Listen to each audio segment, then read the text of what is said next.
This is part 4 on this series I'm calling You Must Awaken on Your Own.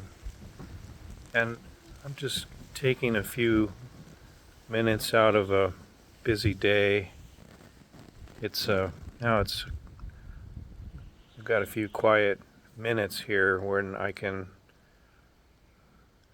reflect on this. And really, once again, my point is to be helpful. I don't have any kind of agenda here. I just want to share this with anybody who might be interested. And you must awaken on your own. So, again, how do you do this? Well, part of it is just creating some quiet time so that you can actually relax enough to see your own mind. And every time I've had some kind of breakthrough or insight, it's been after a period of meditation.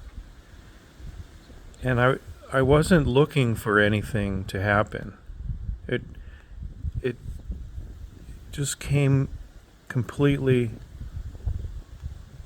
unanticipated, as a surprise.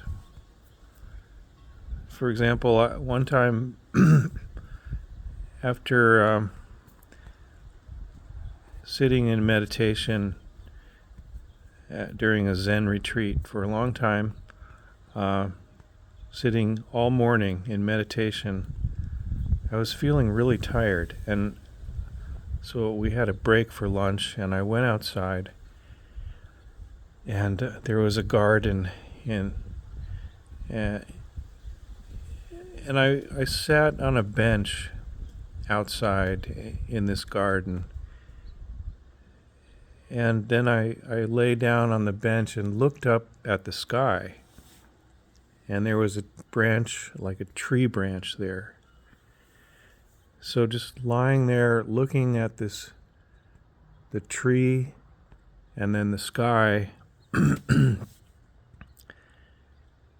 there was no separation. I mean, it was just like that was me, and there was nothing else. I was that tree, I was the sky, and everything else was gone. There was no thinking. There was no separation between that and this. It was just completely one all the way through.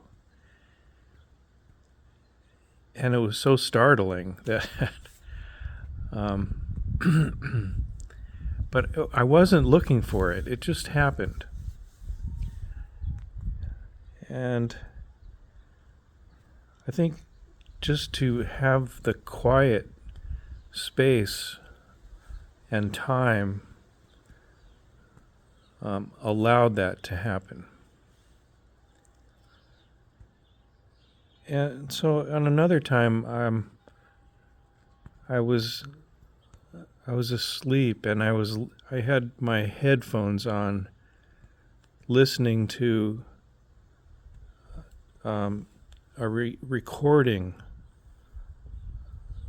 of the Gateless Gate, and it was Peter Coyote reading the Gateless Gate, and I had fallen asleep at night listening to this recording. And he's got a great reading voice, and that you can find that on YouTube or on Spotify. And so he just was reading the book.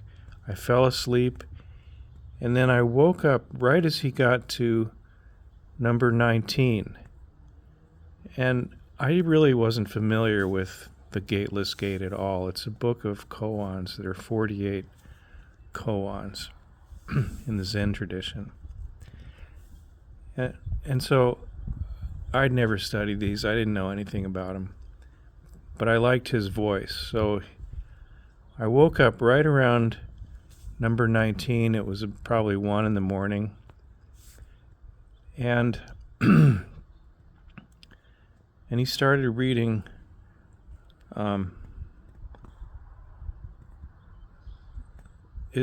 ordinary mind is the way. Ordinary mind is the way. And that's the point of the koan. What is the way? Ordinary mind is the way.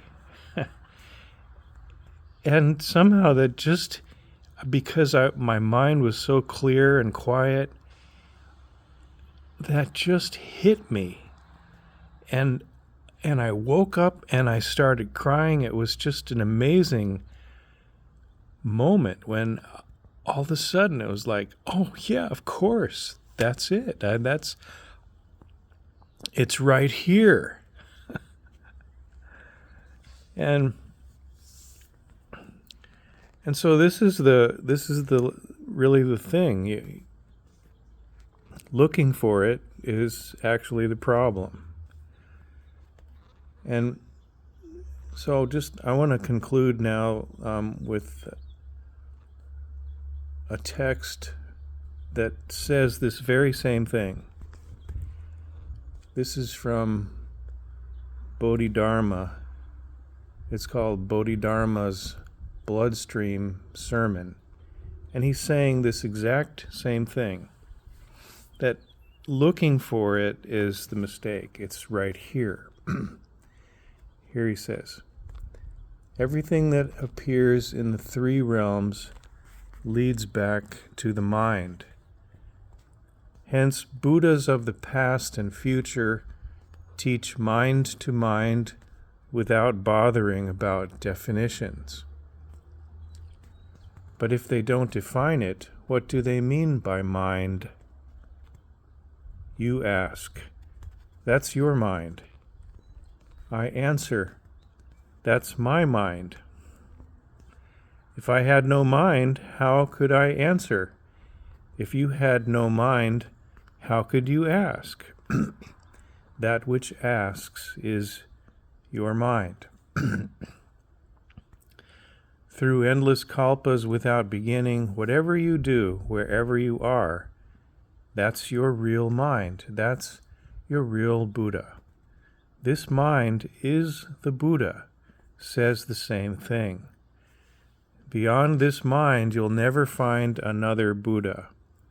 To search for enlightenment or nirvana beyond this mind is impossible. The reality of your own self-nature, the absence of cause and effect, is what's meant by mind. Your mind is nirvana.